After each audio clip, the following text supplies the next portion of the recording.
আসসালামু আলাইকুম। আজকে নিয়ে আসলাম সজনে রান্না। তো সজনে আমরা সাধারণত দুই রকম করে রান্না করি, একটা হচ্ছে ডাল দিয়ে, একটা হচ্ছে সরিষা দিয়ে। তো দুইটাই আমি আজকে করে দেখাবো। প্রথমে দেখাচ্ছি ডাল সজনে। তো ডাল দিয়ে সজনে করার জন্য প্রথমে তেলে দিয়ে নিয়েছি পেঁয়াজ, রসুন, কাঁচামরিচ এবং লবণ।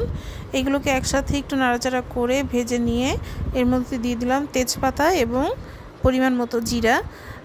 অনেকে আলাদা করে বাগার দেয়, মানে ডাল আর সজনে একসঙ্গে সিদ্ধ করে পরে বাগার দেয়। আমি এখানে একবারেই বাগার দিয়ে নিচ্ছি।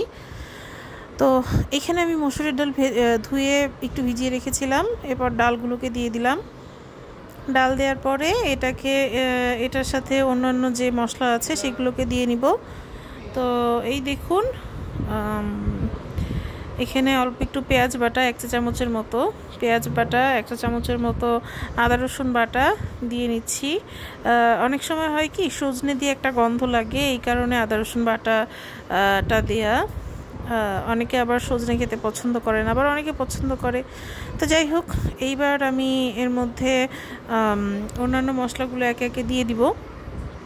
একটু হলুদের গুঁড়ো, একটু ধনিয়ার গুঁড়ো, একটু মরিচের গুঁড়ো দিয়ে সুন্দর করে নাড়াচাড়া করে ডালে অল্প একটু পানি দিয়ে কষিয়ে নিব। তো ডাল সজনে কিন্তু আসলে ডাল যদি টেলটেলা হয়ে যায় বা অনেক পানি দেওয়া হয় তাহলে কিন্তু টেস্টটা ভালো আসবে না, ভালো লাগবে না। একটু ঘন রাখলে টেস্টটা বেশি ভালো আসে। এই দেখেন, এর মধ্যে অল্প একটু পানি দিয়ে নিচ্ছি। এবার ডালটা সেদ্ধ হওয়া পর্যন্ত আমরা অপেক্ষা করব। ঢেকে দিয়েছিলাম, ঢেকে এরপরে বলক আসলে ঢাকনাটা তুলে নিচ্ছি। এইবার আমি এর মধ্যে দিয়ে দিব সজনে। তো সজনের সঙ্গে আলুও দিয়েছি, কারণ সজনের সঙ্গে আলুটা খুব ভালো যায়, খেতে খুব ভালো লাগে। এই দেখুন, আমি ধুয়ে পানি ঝরিয়ে রেখেছিলাম, এইবার আমি দিয়ে দিলাম। এরপরে এটাকে আমি নাড়াচাড়া করে নেব খুব ভালো করে। তো নাড়াচাড়া করে নিয়ে এটাকে ঢেকে দিব একদম পানি শুকিয়ে আসার জন্য বা কষানোর জন্য। তো কষিয়ে রান্না করলে যে কোনো রান্নাই অনেক সুস্বাদু হয়। আপনারা চেষ্টা করবেন সবসময় রান্নাটাকে ভালো মতো কষিয়ে করার। এই তো এরপরে ডালে বলক চলে আসলে আমি এর মধ্যে এই দেখুন নিচে লাগা লাগা হয়ে গিয়েছে বা সেদ্ধ হয়ে গিয়েছে, অল্প পরিমাণের পানি দিয়ে নিব যেন রান্নাটা একদম মানে যেটুকু ঝোল হবে আমি ওই পরিমাণেরই পানি দিব। এরপরে এই তো পানি দিচ্ছি। আর রান্নায় আপনারা সবসময় গরম পানি ব্যবহার করার চেষ্টা করবেন, কারণ রান্নায় যদি গরম পানি ব্যবহার করা হয় টেস্ট কিন্তু ঠান্ডা পানি ব্যবহার করলে যেরকম টেস্ট আসে গরম পানি ব্যবহার করলে তার দ্বিগুণ টেস্ট হয়। আপনারা চাইলে ট্রাই করে দেখতে পারেন। এই তো এরপরে এই যে সুন্দর সেদ্ধ হয়ে এসেছে সব উপকরণ। এবার আমি একটু ধনেপাতা কেটে দিচ্ছি। ধনেপাতাটা কেটে দিলে রান্নাটা শেষ। তো ডাল দিয়ে সজনে কিন্তু খুবই সুস্বাদু একটা খাবার। আপনারা ভাতের সঙ্গে বা একটু রুটির সঙ্গেও খেতে পারেন। ডালটা একটু ঘন রেখে এই খাবারটা খুব মজা হয়। এরপরে আমি নেক্সট রান্নায় চলে যাচ্ছি। এটা হচ্ছে সজনে দিয়ে সরিষা রান্না। তো সজনে দিয়ে সরিষা রান্না করার জন্য আমি প্রথমে পেঁয়াজ মরিচ তেলে দিলাম। এরপরে পেঁয়াজ মরিচটাকে একটু হালকা ভাজা করে এর মধ্যে আমি বাদবাকি উপকরণগুলো দিব। তো সজনে দিয়ে সরিষা রান্না করার জন্য কিন্তু ডালের মতো ঝোল রাখা যাবে না, একদম গামাখা করতে হবে, তাহলে কিন্তু সজনের সাথে এই সরিষার যে একটা মিশ্রণ সেটা খুব ভালো হয়। এই যে আমি তেজপাতা দিয়ে দিয়েছি।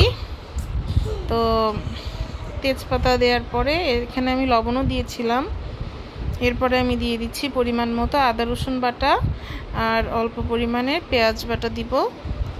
এরপরে মশলাটা আর যে মশলাগুলো আছে গুঁড়া মশলাগুলো, হলুদের গুঁড়া, মরিচের গুঁড়া, ধনিয়ার গুঁড়া, এই মশলাগুলোকে দিয়ে মশলাগুলোকে খুব সুন্দর করে কষিয়ে নিতে হবে যেন কাঁচা গন্ধগুলো চলে যায়। তো এখানে আমি মরিচ খুব বেশি দিচ্ছি না, কারণ ডাটা যে কোনো ডাটা সজনে ডাটা বা এমনি যে ডাটা আছে যে কোনো ডাটা রান্নায় কিন্তু ঝাল যতটা পারা যায় কম দেওয়া লাগবে, কারণ এইগুলোতে এমনিতেই ঝাল খুব মুখে লাগে। এই তো তো তরকারিটা এরকম কষে আসছে, ভালো করে কষানোর জন্য অল্প পরিমাণের পানি দিয়েছি। এরপরে আমি দিয়ে দিব হচ্ছে পরিমাণ মতো সরিষা বাটা। তো সরিষা বাটা কিন্তু এখানে 1.5 টেবিল চামচের মতো দিয়েছি। এই দেখুন, সরিষাটাকে খুব ভালো করে পেস্ট করে নিতে হবে যেন দানা খুব বেশি না থাকে। এই তো সরিষাটাকে কষিয়ে নিতে হবে। আর সরিষা কিন্তু খুব বেশিক্ষণ কষানো যাবে না, তাহলে কিন্তু একটু তেতো লাগতে পারে। আপনারা ট্রাই করবেন অন্য মশলাগুলোকে কষিয়ে তারপরে সরিষাটা দেওয়ার। এরপরে আমি আলু আর সজনেটাকে দিয়ে নিচ্ছি। এইভাবে লম্বা লম্বা করে সজনেটাকে ছিলে ধুয়ে নিয়েছি, সাথে আলুটাকেও এরকম লম্বা শেপ করে কেটে নিয়েছি। এইটাকে খুব সুন্দর করে মশলার সাথে গায়ে মাখিয়ে দিতে হবে। এরপরে আমি দেখুন খুব অল্প পরিমাণের পানি দিলাম। বেশি পানি দিলে কিন্তু ডাটাগুলো ফেটে যাবে এবং রান্নার টেস্টটাও নষ্ট হয়ে যাবে। আর আবারও বলে দিচ্ছি যে আপনারা যতটা পারেন গরম পানি ব্যবহার করার চেষ্টা করবেন। এই তো এরপরে ঢাকনা তুলে দেখুন একদম সব কিন্তু সেদ্ধ হয়ে গিয়েছে আর মশলাটাও গামাখা হয়ে গিয়েছে। এইবারে আমি অল্প পরিমাণের পানি দিচ্ছি, একটু হালকা কষানো বা গামাখা ঝোল রাখার জন্য। যা এটাতে কিন্তু খুব বেশি ঝোল হলে খেতে ভালো লাগবে না, এর জন্য অল্প পরিমাণে দিতে হবে পানি। এই তো এই পানিটা শুকিয়ে আসলেই আমার রান্না কিন্তু শেষ, মানে সরিষা দিয়ে ডাটা রান্না। তো ঢেকে দিয়েছি। এই যে লাস্টে এমন চেহারা হয়েছিল রান্নাটার।